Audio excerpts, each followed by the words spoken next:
The following is a Shaw TV Public Affairs presentation.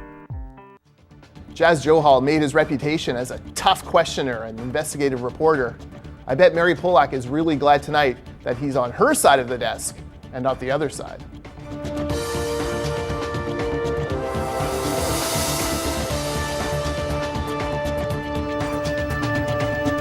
Good evening, welcome to Voice of BC. I'm Vaughn Palmer, and we're well into the fall session of the BC Legislature, first under the new government, and we have a couple of members of the opposition on the show tonight.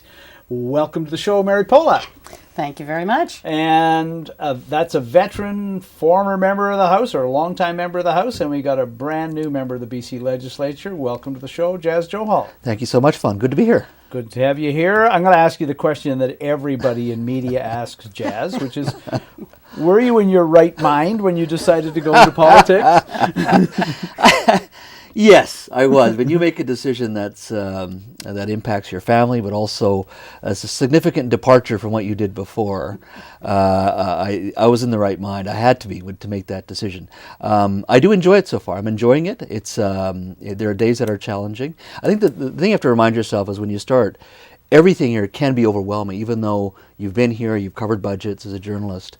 Learning the processes of government, how it works, debates in committees, all those types of things. So you have to sort of take all that in. And on top of that, then you've got the constituency side. So I'm learning all of that. And then on top of that, your family has to readjust as well, particularly when we're in session and you're away.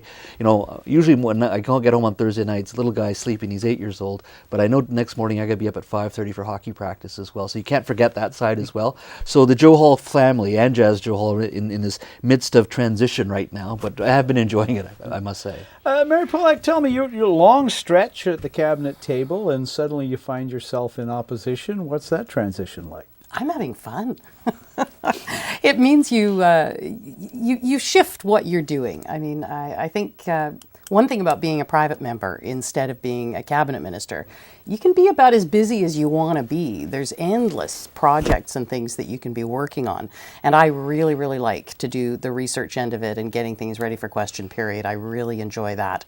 And I have a lot more time to follow up on things more personally with my constituents too. We had a bit of a blow-up this week between the opposition and the Speaker, Darryl Plecas, over a ruling from him that it is no longer possible to use mock titles for ministers. So you obviously call the Minister of Transportation the Minister of Transportation, but if you start calling a cabinet minister the Minister of Intimidation or the Jobs Minister the Minister for Loss of Jobs, the Speaker's no longer going to allow that. It's been standard practice in the BC House for a long time, but we have a new Speaker and a new ruling. Give me your take on it. Well, I'm glad you recognized it's been standard practice for a long time. I mean, I remember Andrew Wilkinson being the Minister of Propaganda and Rich Coleman being the Minister of Hot Air, among other things. I think Rich Coleman probably holds the honor of having the most varied array of mock titles. It concerns me. It concerns me from this standpoint, not because there's some great principle involved in being able to use mock names for people, but because speech within the chamber holds a very special place in our culture and in our political life. It's one of the reasons why members cannot be sued for using defamatory language in the House. I would think that kind of presupposes that there's going to be some rather adversarial language. And that's, I think, often lost on people who haven't been part of this great Westminster system of ours. Why is it important, though? Well, it's important because passion should be brought to politics. You should be able to have adversarial debate. Some of the great debaters like Churchill used all sorts of insults to the opposing sides. We do that there in that chamber so that it doesn't happen in other places. That's the basic idea. And of course, question period is one part, right? That's the theater of it, that's the sport of it, that's the parry and thrust of debate. The rest of the day we spend in committees and debating bills, and it's very respectful for the most part. So it concerns me because it departs from something that I think is very important, and that is that you are allowed to be aggressive and to be downright rude in the House. That's actually called for when you're part of the opposition. Let me just jump in for a second go here, ahead. Vaughn, because this week I referred to the Minister of Transportation as Minister of Consultation Paralysis. So, it wasn't a personal comment towards the Minister. It allowed me to, in a very short, simple words, articulate a frustration in regards to this particular project going to, once again, another study, another consultant looking at this, essentially kicking the can down the road. And the ability to effectively communicate that in very short ways, in a quick way, I think that's very important as well, particularly because the media is watching, and that's how the public generally disseminate the news. And I think it's also, for myself, this is not only a coalition government, I think in many ways it's an accidental government, and that the fact that they're studying everything to death now, I don't think they expect it to be in power. So that's part of the process as well. We had 14,000 pages of consultation. I think you've written one or two columns on this as well. Many, many studies and consultations with the City of Delta and Richmond and TransLink and Vancouver. So I think when you say consultation paralysis, once again, it's not personal, but it does articulate a certain frustration that I think on our side that we have, and many people in Richmond and Delta have. I know it's a significant debate in that area, in Richmond especially, in regards to whether you want a crossing or not. But I do have to articulate that frustration when you've got tremendous amount of dollars spent already in regards to the work, the prep work done. I mean, you go down Highway 99, there's sand that's already been piled up, tremendous amount of work done, and now we're going to do another study when we already got 14,000 pages of study conducted and a significant amount of consultation with the municipality. So in that way, I'm articulating and I'm trying to have that conversation not only with those across, but trying to articulate a message to those outside as well. And I also have to remind you, in this era sometimes of political correctness, you go to university campuses today, a lot of times people get shut down now. I think this is a much broader conversation. If we can't have this conversation in the legislature, well, we're kind of bringing the outside world in at this point, where you're telling certain legislators we're going to stifle free speech, and that concerns me as well. So, folks, I've had email on this, obviously, from people who think that, a better decorum in the legislature would be nice. Two things about that. First of all, we're talking about question period, which is a half an hour, 4 days a week. Most of the debates, if you tune them in, they're not like that. They're question and answer goes on. The other thing is if anybody out there thought that this was going to change the tone in question period, we've only had 2 question periods under the new rule yet, the new edict from the Speaker.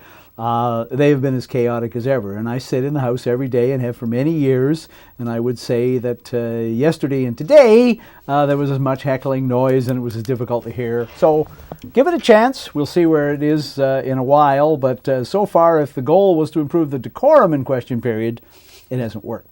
Big news, I would say, this week, and a lot of focus in the House on the government on November the 1st, got a report with a bunch of answers to some questions they asked about the fate of Site C, and the government is now settling in to decide the fate of Site C. But we've also had the Minister of Energy up in the House on Site C and on what's going to happen to hydro rates.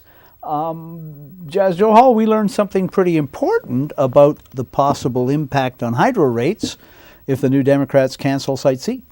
Yeah, I mean, it's a 10% increase in rates. I thought, first of all, it also speaks to the effectiveness of our colleague, Tracy Reddy's. You know somebody who knows the numbers based on the questions she was asking. I've asked enough questions in my life as a journalist, and I was sitting near Tracy just listening to her, and you could tell she just knew. This is someone asking questions that already knows the answer. Exactly. Because she was on the board of Hydro. But she knows numbers as well. It was very impressive to see. And she asked those questions many, many times in different ways. And I think the fact that she was able to sort of get that nugget out and we were able to realize that, I think it does speak to the challenge that the NDP have right now in making that decision on Site C and moving forward on Site C as well. I mean, I think at the end of the day, having covered energy and working for the energy industry for a couple of years, but covering energy security in Asia, significantly living in India and China, I think we sometimes forget how vital and how important hydro is, number one, to this province. Number two, we lead the world in a significant way in regards to clean energy. And we do need it, and we're going to need more of it as this province grows in regards to its population and the demands for electricity as well. For some reason, we've managed in this province to turn every large project into a debate. At first, it was just a pipeline. Now we're talking about Site C, and we're having debates about the Massey Bridge as well. That's a big, big issue to the in speaking to the longer term issue number one, but also the image and the message we send to corporate boardrooms in Tokyo, to Beijing, to New Delhi. It's very dangerous. And if you've got time, I want to tell you a story. Last year, I don't have time. Okay. But I will think about it. Yeah. I wanted to ask, just to get something else on the record, Mary Polak, because both the Greens and the Liberals raised this week. So see if we can get the issue so people get it. The government on Wednesday announced a freeze in BC hydro rates. They were supposed to go up 3% on the 1st of April, and instead the government said that's a freeze. The thing that I thought was really interesting was within an hour, the leader of the Green Party was on his feet in the House, challenging the government on the veracity of that statement, Andrew Weaver. Now, the Liberals have jumped in on this as well, but explain to people what the issue is of freezing hydro rates without the approval of the BC Utilities Commission. Sure. Well, again, down to Tracy Reddy's, the critic, who's done some great legwork on this, and she decided to press the minister after the release of the announcement as to how on earth they could deliver on a freeze in the context of the apparent 10% rate hike that was being predicted through the BCUC report and what Hydro confirmed. After asking the question numerous times, finally the answer came back, well, actually, it's going to have to go through the process of application to BCUC, at which point Tracy Reddy's asked the minister, well, what happens if BCUC doesn't approve it? And the minister said, we will cross that bridge when we come to it. And that, as I recall, caused the Green leader to rise to his feet and surprisingly announce that this, in fact, went, in his mind, against their confidence agreement with the government because he had not been informed that that was the way in which this was going to go. He believed and was led to believe that it was a freeze and it was done and it was delivered. And I think most people, if they were to read the news release, and some in the media have commented on this, would say the same thing. The news release does not make it sound as though this still has to be reviewed. The commission is independent.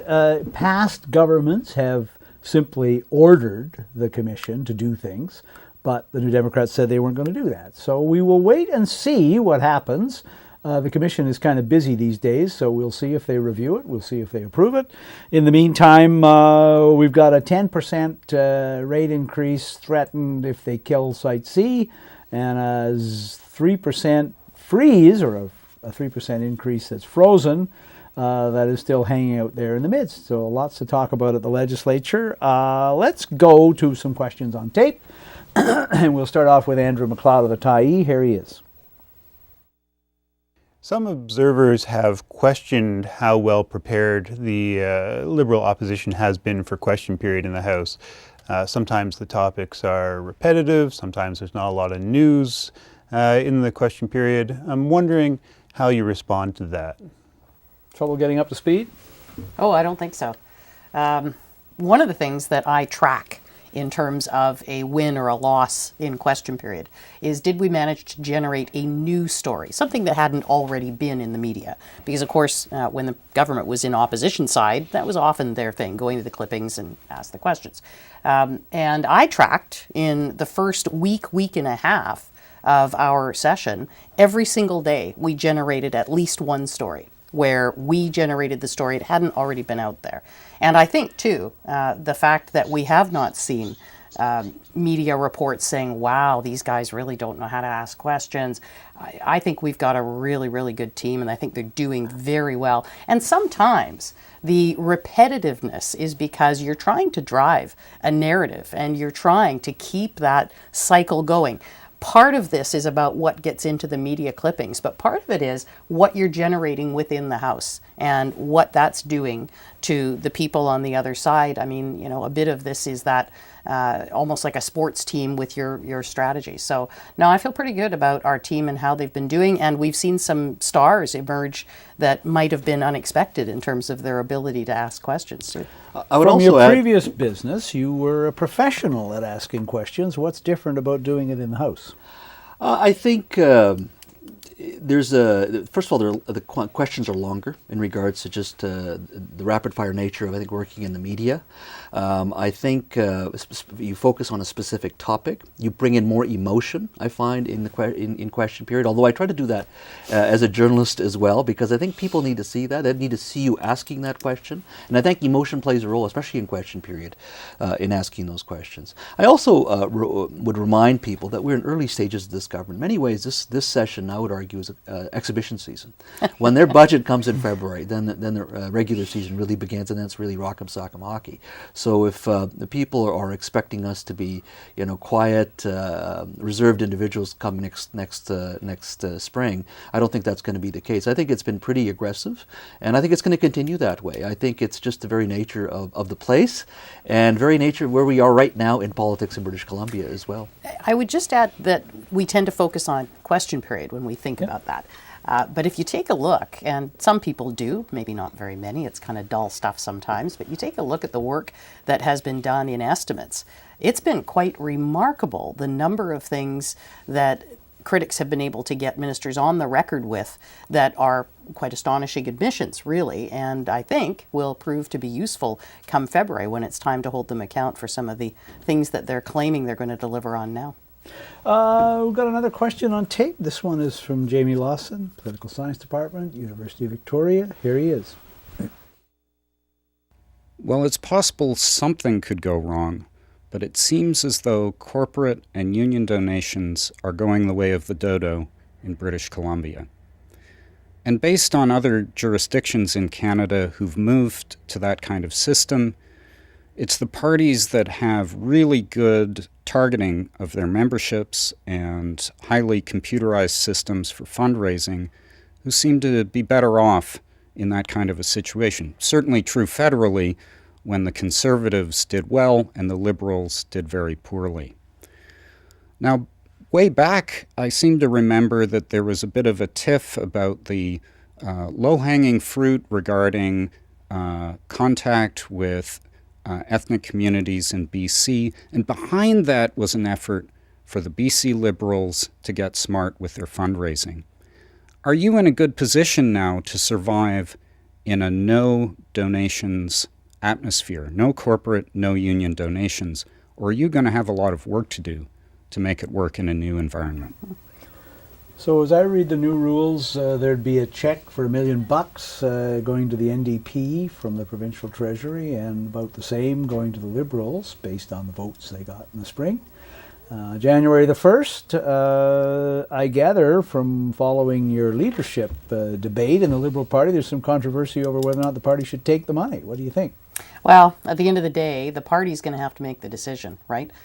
Individual MLAs, even a leader doesn't get to make that decision because there is an entity that is the political party, Okay. and it has a membership, and it's going to have to make that decision. So Liberals are voting against it in the House, right? We're voting against it in the House, and it is one of the areas that really concerns us. And of course, we expressed that during the election. Premier Christy Clark was mocked for suggesting that that was what was behind this, and of course now we know it actually is coming to pass. I think to his question, if this was only about whether or not you can survive without corporate and union donations, then I feel fairly confident that we can make that transition. We've already had a monthly donor program that has been growing in popularity, and so that's something that we've watched other parties use successfully. My concern is around some of the other areas of the change that seem to favor one party or another, especially in terms of whether or not you have large bodies of people that can donate their time, if you will,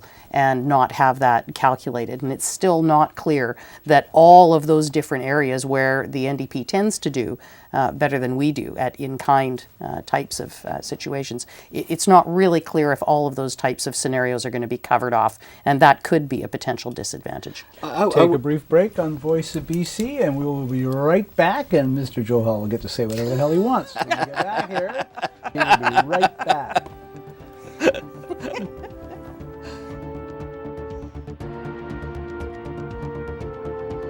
Former Premier of British Columbia, W.A.C. Bennett, is said to have had such respect for taxpayers' dollars that he required his staff to come to him personally to ask to make a long-distance phone call. Why?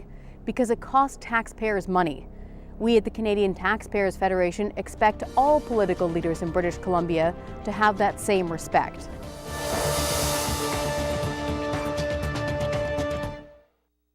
I'm Mike Farnworth, the Solicitor General for British Columbia, sometimes known as the province's top cop. And I'm here to let you know that it's a crime not to watch Voice of BC. Are you worried about getting diabetes? I'm a millennial. Well, sorry, but 1 in 3 Canadians has diabetes or prediabetes. Really? The Canadian Diabetes Association, with support from Sun Life Financial, urges all Canadians to take the test. There are more ways to connect with us at Voice of BC. Email us at vobc@shaw.ca. Follow us on Twitter at Voice of BC. Or like us on Facebook at facebook.com/VOBC on Shaw TV.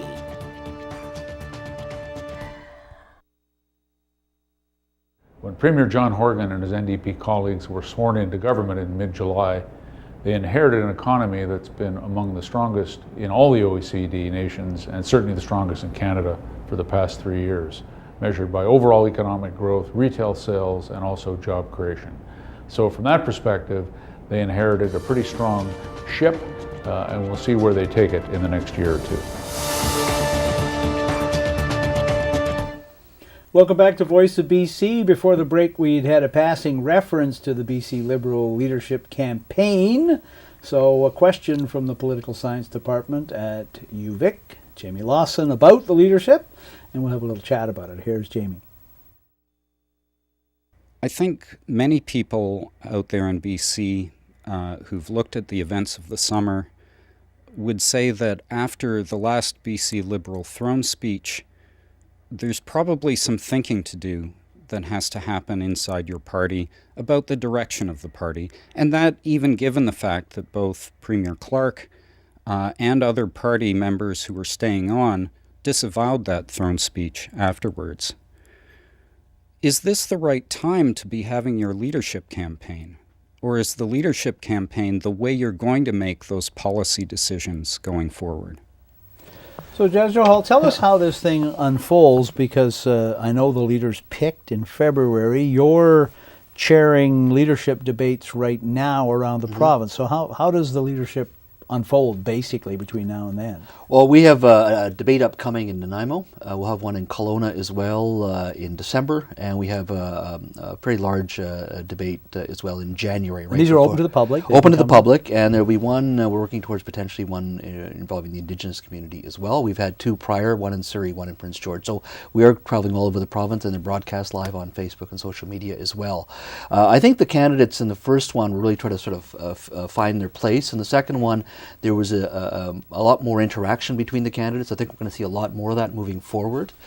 Each one is trying to sort of carve out their niche. I think everybody is trying to be a change agent of some sort, whether it's an outsider, whether someone that is new, whether it's somebody by age. Everybody is sort of trying to carve out their policies and where they stand.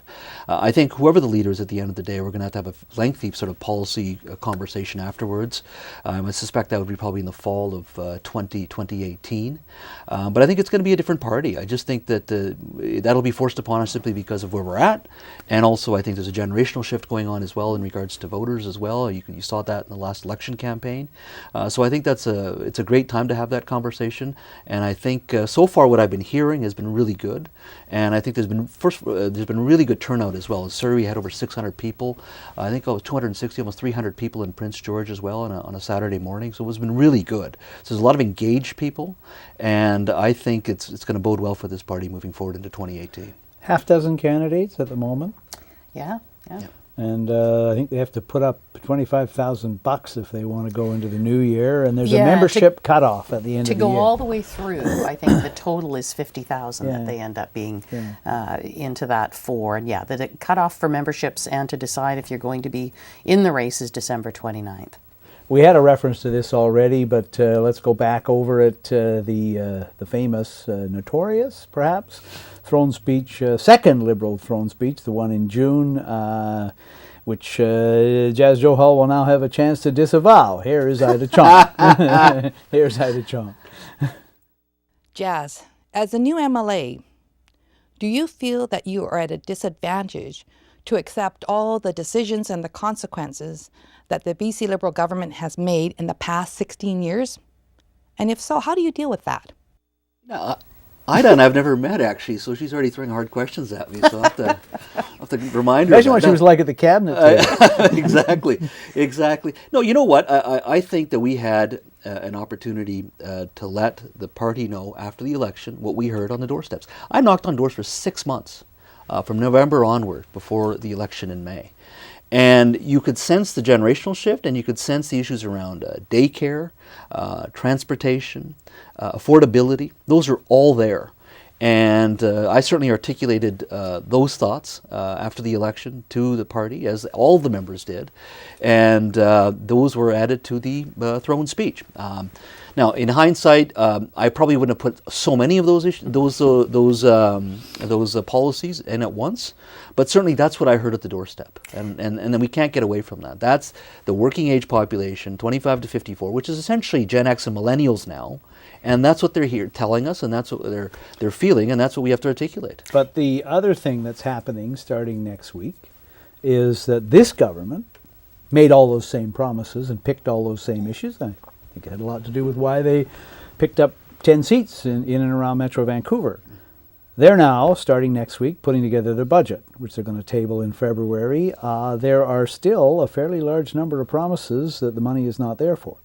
There are an awful lot of promises that are going to cost an awful lot of money. And it's one of the reasons why there were some subtle differences, some of them not so subtle, between their throne speech, their plans, and ours. Daycare was probably the single best example of that. The plan that we had in place wasn't $10 a day childcare. It followed the same model that we had been following previously, but expanded on it. But yeah, they're going to have to find money for $10 a day childcare. They have to find money to meet their commitment to eliminate portables in Surrey. They have schools in other parts of the province they need to build. They're still claiming that they plan to build something to replace the George Massey Tunnel. But there again, the fact that the money's been taken out of the budget makes us concerned that they won't ever get to it. Same concern with infrastructure in the Fraser Valley, where we know there's been growing movement of people out to the valley, and now gridlock. There were projects already underway and projects that were to be funded to go further out, and the money's not there. So, you know, these ministers are going to learn that when you go to Treasury Board, you don't get an automatic yes. And I think some of them are going to start to hear some no's. And let's not forget the other one, 115,000 housing units. I forgot about that. 150 over 10 years. So they've announced 28 billion. 28 billion, exactly. So 1,700 they've promised at $200 million, 28 billion over 10 years. So that's almost $3 billion a year. Never mind all the other promises. NDP platform numbers unfunded so far. $10 a day childcare needs $1 billion in the first 3 years.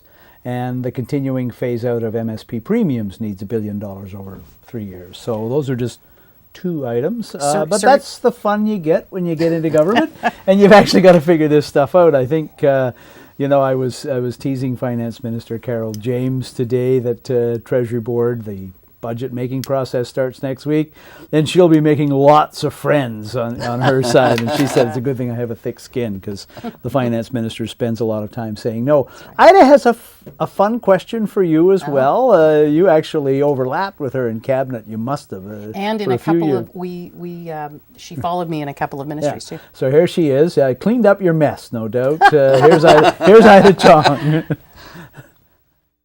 Mary, can you tell us what was your favorite ministerial portfolio? Because as I see it, you are not the critic for any of those. In fact, you are the critic for education. Why do you think you were chosen for that? Was it because you were a previous school trustee? Might have been. A lot of the appointments that were made, the people that had been minister were not put in as critic. They were given a sort of a fresh start, right? Yeah. My favorite ministry that I've ever held was Children and Family Development. And I asked for it. And I would go back there in a heartbeat. It's considered a political career graveyard. Well, but I loved it. I loved each and every day of it, as hard as some of those days were. That was my favorite. I actually asked the Premier, when she was still there, if I could have the education file. I felt as though in a role as an opposition critic, part of what you need is a method by which you can get information about what's going on. I still have many, many friends in the education system. I know many, many people who work in civil servant positions, but also school trustees. So that gives me a fairly good trap line as an opposition researcher, getting questions together or getting ready for estimates. And it's also a file that I've also enjoyed. So I wanted to do something different than the ministries I'd held, in part because I think you can, at least I felt tempted to, I think you can pull your punches when you're looking across at civil servants that you just finished working with a few months ago. We've got a good question here from Bill Tillman. This issue, the legislation, the first phase of the legislation for this, before the House this fall, although after this we have a consultation and then we have an actual vote a year from now or thereabouts. So where is all this going to go? Here is Bill Tillman. I led opposition to the single transferable vote in the referendums on electoral system change in 2005 and 2009, and I'll be opposing proportional representation next year. The BC Liberal Party also opposes proportional representation, but are you worried it'll become a partisan issue with people falling down on party lines rather than looking at the issue? And Bill tells me he thinks it's going to be tougher to turn this back this time because, well, I would say the government's stacking the deck in favor of it passing. So what's your take on I think his question is actually better served for the NDP. I think everybody knows where we stand on it. We don't support it. I think it does reduce the impact, reduce the representation for rural communities, and I think that it's a challenge. I think the NDP is going to have a conversation within their party as well in regards to where they stand. And I know the Premier has stacked the deck in regards to the 50+1. I know where I stand on it. I know where my colleagues stand on it. To fundamentally reshape our political system like this, I think it's going to not only impact obviously the political system, but impacts investment, and impacts when boardrooms make that decision. Do we want to be going to British Columbia? We've got to go through lengthy environmental process, whatever it may be, and you have a government that isn't a government at this point because we have to negotiate something, and you see the examples around the world. I think we have it very good here. We're lucky here. And to shake up the system like this to make their Green Party friends happy, I just think they're taking a huge risk in regards to our competitiveness and investment to this province, and I'm very concerned about it. Turn back fairly decisively in the 2009 election, 60% no vote. But structured on a regional basis, right? Okay. I mean, that's part of the challenge here. You've got two things, I think, that stack the deck in favor of the change being what wins out. One of those is that this will just be a straight-up vote.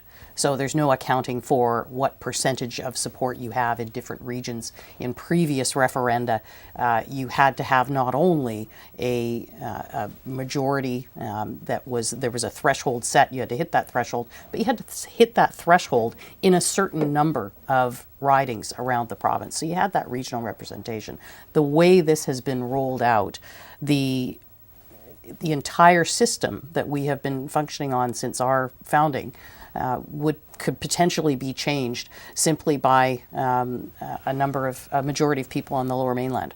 and the voices of other British Columbians would be shut out. In addition to that, it's one thing to have, from the times before, where you had a very simple yes or no question.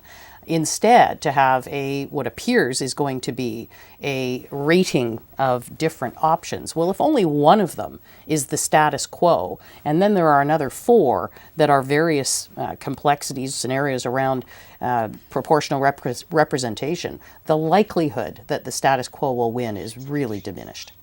Some of this is speculative too, because we're getting the legislation, but we've not seen the question. We've not seen question or questions, what the ballot's going to look like. So be plenty of time to talk about this next year. Some of this will be coming in the spring. One of the many consultations we've talked about is one that supposedly will produce the recommendations on the questions and the ballot. We try on the show to touch on a lot of the issues that are before the legislature. We can't always do that. There's an awful lot going on at the moment. But here, President of the Press Gallery asking another thing that's happening at the moment, Tom Fletcher. Mary, your last cabinet post was environment, and your government spent a lot of time and effort over many years working with the federal government to remove duplication in environmental assessments. And I just heard from the fisheries minister, the federal fisheries minister, that there's still a lot of that left to go. The NDP have taken another tack on that, and they've even talked about returning to some parallel processes in the province. What do you think about that? Oh, that would be a shame. That would be a shame. And just so that people who don't live inside this bubble understand, we're not talking about reducing the amount of information that goes into the assessments. But for example, if you want to build something in British Columbia and it engages both the federal government and the provincial government, well, if they both want the same fish study, why should you have to produce it twice from 2 different consultants, right? Or the same study with respect to solubility of some chemicals in water. You go down Air the list, quality, right? yeah. So what the model we had in place accomplished was to ensure that you still had separate decisions. You still had the federal government applying their laws and regulations. British Columbia applied our own, made separate decisions. But the proponents weren't required to do the same testing over and over again for the same requirements. Now, there are some differences, federal to provincial, and that was the nature of our agreement, where we were able to say, we'll do the environmental assessment work, we'll add in the things that you require federally that don't exist in our system, and then both ministers can retire for their decision. It would be a terrible thing to go back. And the opponents, the people that had concerns about the project, didn't have to go through 2 processes either. Right. They could get their consulting report and go through a single process and raise the same issues. It speaks to competitiveness too, by the way. I want to add that. It speaks to competitiveness, Vaughn, because especially having worked in the LNG industry. But I'm going to give you a much more fun question. I know you are. You get to deal with the ride sharing issue. Oh, thank you. Here we go. Christina Winter, here's the question. Over to you. Vancouver is the largest city in North America without regulated ride-sharing services. In March, the BC Liberals promised regulations for ride-sharing by the end of 2017, which all 3 parties agreed to during the election. Andrew Reaver has introduced a private member's bill that would allow regulated ride-sharing in BC, and he wants to work together with the other parties to deliver this to British Columbians. Since the BC Liberals have also introduced a private member's motion asking the legislature to support the implementation of ride-sharing by the end of 2017, do you see a way that we can deliver ride-sharing to British Columbians by the end of the year? No. Go ahead. I think you answered the question for me, actually. Why has it taken so long in British Columbia to do something that most of the other cities this side of the Antarctic are already doing? Our regulations in regards to the taxi industry are very complex. They're different from other regions. It is oranges and apples. It is obviously a very strong lobby here, but that's the situation here. I mean, if I talked to the folks at Lyft, they'd come by, I think, a couple of weeks ago and had a very good conversation about. They're one of the companies. Yeah, and they were actually very consultative, getting our advice, our thoughts. They said, what do we need to be doing? Now you compared that to their good friends at Uber, who but had more aggressive in I think in their marketing, and which I think that'll probably change with their new CEO and their corporate structure. That's changed, and I think that's very important.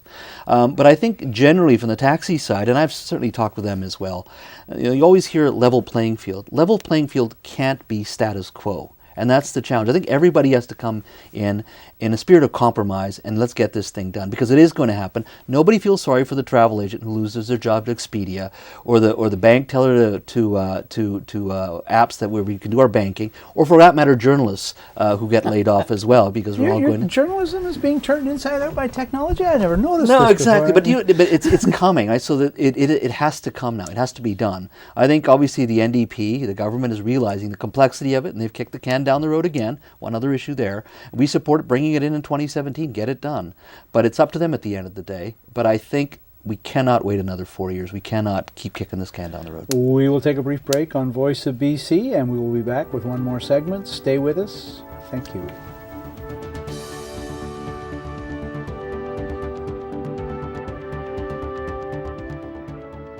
One of the weird things that we're going to be looking at in the next few months is the picture of our major parties trying to find positions that actually go against their core constituencies.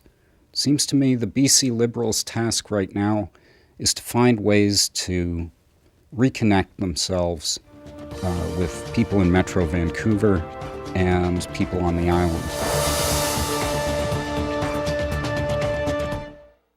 For 600,000 Canadian veterans, remembrance is more than just one day a year. After service, many veterans suffer traumatic memories, a lack of purpose, and isolation. But there is hope.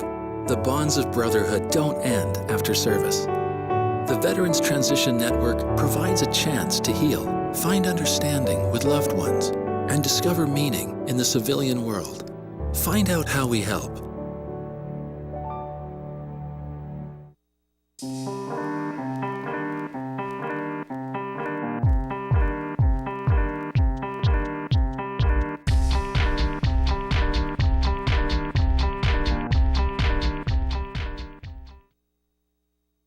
Mary Polak had a very good run as a BC Liberal cabinet minister in several portfolios. But Jas Johal, not so much. You have to feel a little sorry for Jas. He just got into his desk, he just got his business cards printed, and boom, it was all over. And now he has to wait, perhaps a very long time, to get it back. You know, the nice thing about having been in the news media is everyone's so nice to you after you leave. Is that my retirement video? Yeah, that's your... anyway, let's go back, because we've got a lot still to talk about on the show, and I wanted to get a few more in. So, Bruce Halser, this is a targeted question to Mary Polak. Here's Bruce.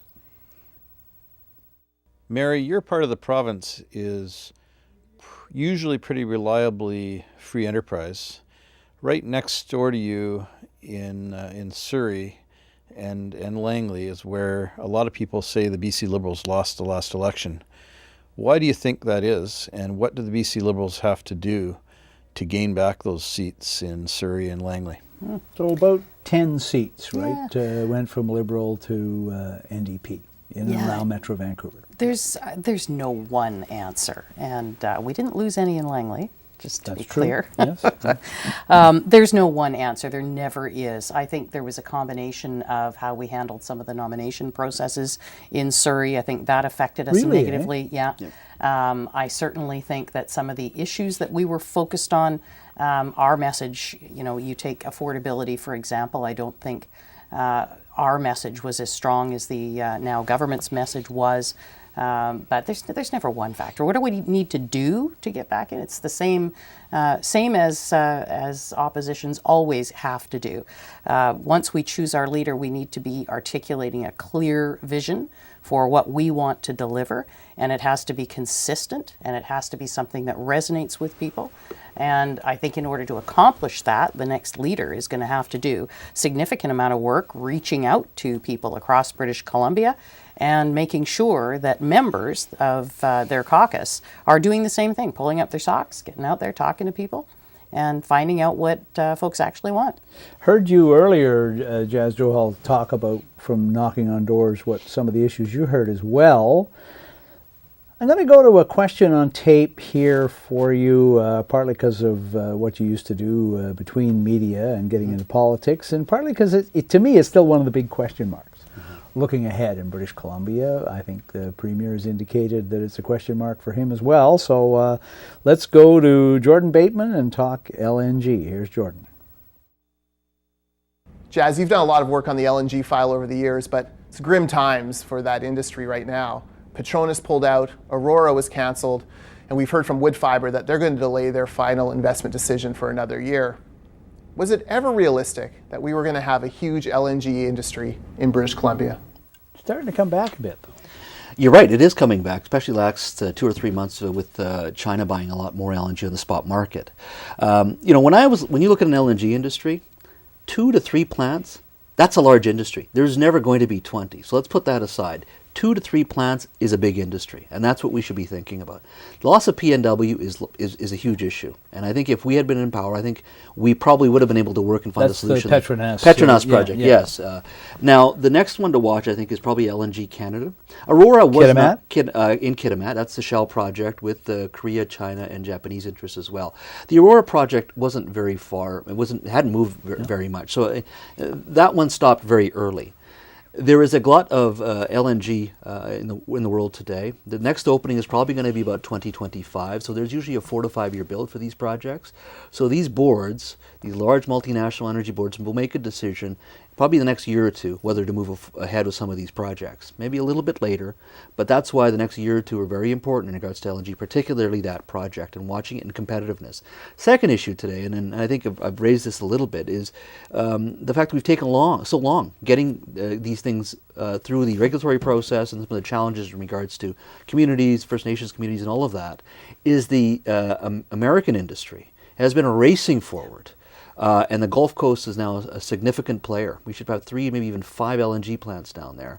And they're selling LNG all the way to Europe now, to South America, and now even through the Panama Canal, because it's expanded as well. You pay about $355,000 to go through. So they're actually getting ahead, or moving ahead, while we're still having these long debates in regards to whether or not we should move forward. And that goes back to what I said earlier in regards to competitiveness and what corporate boardrooms around the globe are thinking about us. I had a conversation with somebody in India last October when I was there, and they were saying, they said, Mr. Joe, I got one question to ask you after I gave them a presentation. We heard about LNG in BC in 2011, initially. Yep. We've had some of your proponents come and ask us about investing. We want to save about 5% of our portfolio for you. We can buy from Australia. We've been trading with the Iranians for 1,000 years, and Qatar as well. But we want to save some of it for you. Why can't you guys get these things past the finish line? Yeah. Right? And this is a corporate boardroom in Mumbai. It's a good question. So the long-term impact of these debates, I don't care where you sit, is going to have is going to affect British Columbia. So we have to be focused, the labor side, the education side, First Nations, the government, all levels of government, in getting these projects through. Because that LNG Canada project goes through, that's $40 billion. That's the largest private sector investment in this province. At its peak, when they're building it, it'll be one of the largest industrial projects on the planet. And it'll have an impact in reducing GHGs globally. In many ways, it's a no-brainer, but we've got to get this thing done. The Premier toured that site recently. John Horgan went up there on the weekend a few weeks ago and said that he supports it. Yeah. Do you accept that? I would find it easier to accept if he was brave enough to come out and say he actually supports fracking. At the end of the day, one of the things that John Horgan has never come to grips with is that you can't just say you support an LNG industry if you don't support the method that you need to use to get the gas out of the ground in the first place. And he is very fond of staying on that fence so that he can please the people who want to see him supporting resource sector jobs. It's a challenge within their caucus, right? The folks that want those resource sector jobs and the ones who want to be green. And then at the same time, keep the green folks happy by saying, no, I'm not sure about fracking. I'm not gonna support that. So that's where I wish he would come clean. Is fine. Say you want to boost LNG now after opposing it for all these years, but if you don't support getting it out of the ground. Couple of more topics to get through before the end of the show. Here's one. What do we got here? Oh, this is Bill Thielman again, and this is for Jas. Here's Bill. Mr. Johal, you're critic for jobs, trades, and technology. What advice would you give to the BC NDP on how to proceed? What sort of things should they be doing to encourage investment, encourage trade, encourage creation of jobs that might not be seen as simply partisan? I'm glad Bill's asking for my advice. I think at the end of the day, the world is shifting, and we've all seen it in regards to Asia's rise. 60% of humanity lives there. 35% of the wealth is there. That's going to continue to grow. We need to do a better job in making sure the boardrooms in China, in Japan, in Korea, in India, to Thailand, the Philippines understand what it means to do business in this province. We have to remain competitive. I know there are traditional debates within that party between the Greens and the Browns, as Bill Thielman has stated many times. That debate is still there. LNG is a classic example of that. Site C is another issue as well. So they have to have, first of all, an internal conversation where they stand on this. We can do both things. We can build here. We can extract resources in this province in an environmentally sound way. But to have the now environment minister tour the province with the former producer of Gasline, which is anti-natural gas, to have the energy minister speak out against natural gas and resource extraction when she was in opposition, for the premier to send a letter to the prime minister opposing one of the projects, that's not the right message you need to be sending. So there's an internal conversation that they need to have within their party, a fundamental conversation, or they're going to continue having to dance between, we don't oppose this unless we get elected, of course. And that's what you're seeing here. Beyond just the Green NDP conversation and minority government that we see, the Green-Brown debate within that party is still ongoing. That has not been solved. We don't cover it as much, we don't talk about it as much, but it is fundamentally there, and it is going to stay there, and you're going to see it once again with Site C. Before the time runs out on the show, Mary Polak, we've got two questions for you on the education front, and here's the first one from Maureen Karagianis. Here she is. So my question is for Mary Polak. Recently, the Chilliwack school trustee, Barry Neufeld, has come out and made some very disparaging remarks about the inclusive curriculum for LGBTQ children. We have seen him say things like, I'd rather live in Russia or Paraguay, countries that, of course, have notorious human rights violations against that community. Many politicians of many stripes have come out and condemned these comments, including the Minister of Education, but you as the critic have been particularly silent on this. Now, I know you have some controversy in your own background about it, but I'd be interested to know how you feel about the curriculum and what you feel about the comments made by Mr. Neufeld. Yeah, his comments were just awful. And as I understand it, he has since apologized. And probably the worst was that he posted some things that were very directly bullying, if you will, with respect to making fun of people who were transgendered. So let's be clear, there's no hidden message in not having come out and said anything about it. To be honest, as opposition, a lot of times people don't come out and ask you. Let me correct one thing, though. It's important, because what is really important here is to get rid of the misinformation. This isn't curriculum. And one of the things that the opponents of this have used is frightening parents into thinking that this is a change in curriculum, that they're going to teach their children to disrespect their parents' views. Goes down the list, and there's some horrible stuff on some of the websites that purport to say what this is. Here's what it is. We had an erase bullying program that was fantastic, world-renowned. It was recognized that we needed to make sure that sexual orientation, gender identity was also covered in that anti-bullying effort.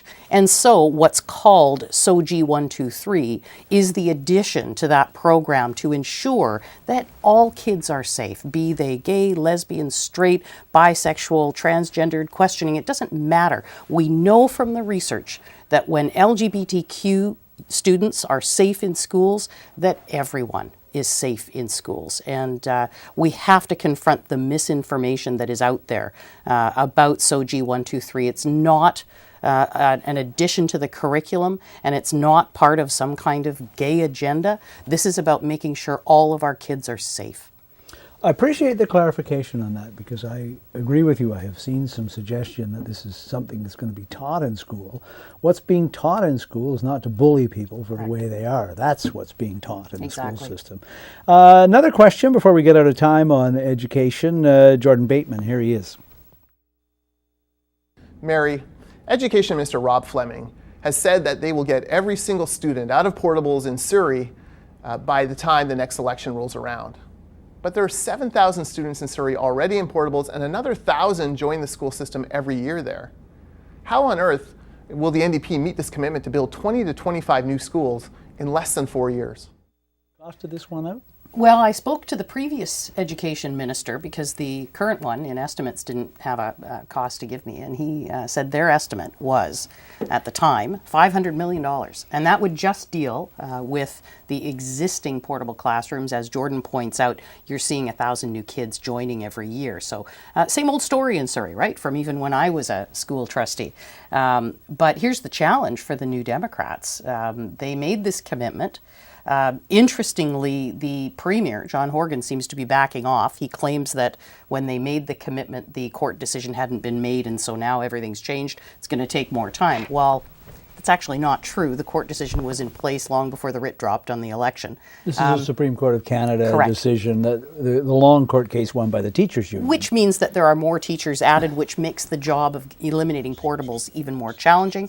But when I was in estimates with Minister Fleming, he said he still thinks that they can keep to that time frame. So again, another big money question for the new finance minister, because not only do they have to get that $500 million in for Surrey to get rid of the portables, they better start building them. It takes about 3 years to build one. And then they have to deal with all the other school districts. Chilliwack has more kids per capita in portables than Surrey does. So Langley, fast growing. We have schools that are bursting at the seams. And these are projects that were already on the books. So are they going to perhaps delay some of the other school projects in order to deal with their commitment to Surrey? I don't know. 2018 is going to be a busy year for the government and a busy year for the opposition. We're almost out of time, so I think we got 2 questions left. So let's see if we can get through them, shall we? One for you, Jas Johal. Here's Andrew McLeod. The government recently announced its new group that is tasked with giving advice on climate change and how to address it.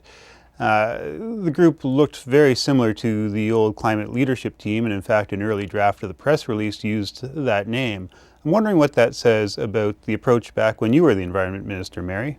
Oh, well, all right. It was a question for me. You can deal with the last one. Yeah. Well, I'm surprised that they're going back at the recommendations again, or getting recommendations, because of course all through my time as Environment Minister after the report came out and all through the election, I heard nothing but just do the recommendations. You have the recommendations, follow up on the recommendations.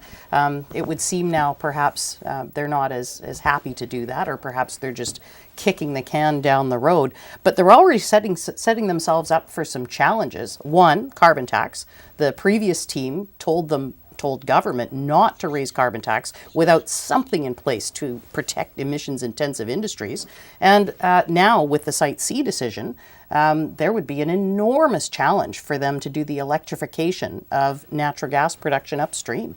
Very, very difficult to do that in a world where Hydro says they can't use the alternative energy portfolio that's been in the BCUC report. So they're already stacking the deck against being able to achieve their climate targets, and why they wouldn't just go through and adhere to the report that they claimed to love so much, I'm not sure. Meanwhile, the tax is certainly scheduled to go up, $5 a ton of emissions starting on April the 1st. About 2.5 cents a litre at Yeah, your about gas 2.5 tank. cents a litre in gas. Yes, we do have time for one more question, and yes, we do have one more question, and maybe you both want to talk about this one. Here it is, Bill Tillman. You've got a Liberal leadership campaign going on until February and a lot of candidates. Do you see anything going on in terms of a split between those who might be federal Liberals or leaning that way and federal Conservatives and leaning that other way? And will they be able to come together at the end of that fairly divisive leadership campaign?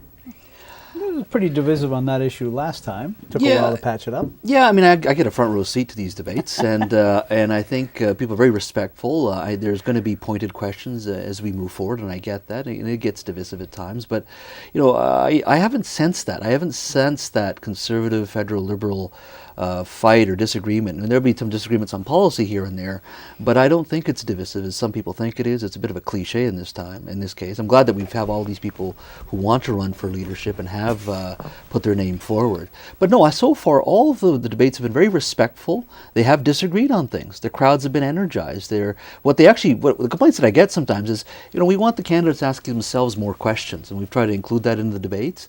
But I haven't seen that divisiveness. There's going to be some probably, but I haven't seen that divisiveness where it will impact the leadership moving forward in 2018. I just haven't seen that. And caucus is Christy different. Clark last time was a Liberal, and some of the Conservatives in the party said there's going to be an issue. It took a while. She had to work to patch it up. Caucus was very different then, though, and I mean, I'm not sure how many folks you had in caucus who were telling you all about the way caucus operated then. I'm sure you had a few. It wasn't a nice place to be. I mean, there was already just a divisive nature within caucus. It had been through some painful times, and there were a lot of hurt feelings and a lot of factions within caucus. I honestly don't sense that now. It really feels like a group that's together, certainly not on party lines. And so we say farewell. Thank you, Mary Polak. Thank you. you. On the show. Appreciate it. Thank you, Jas Johal, being on. Thank you for watching Voice of BC, bringing the legislature, BC politics into your living room. Good night.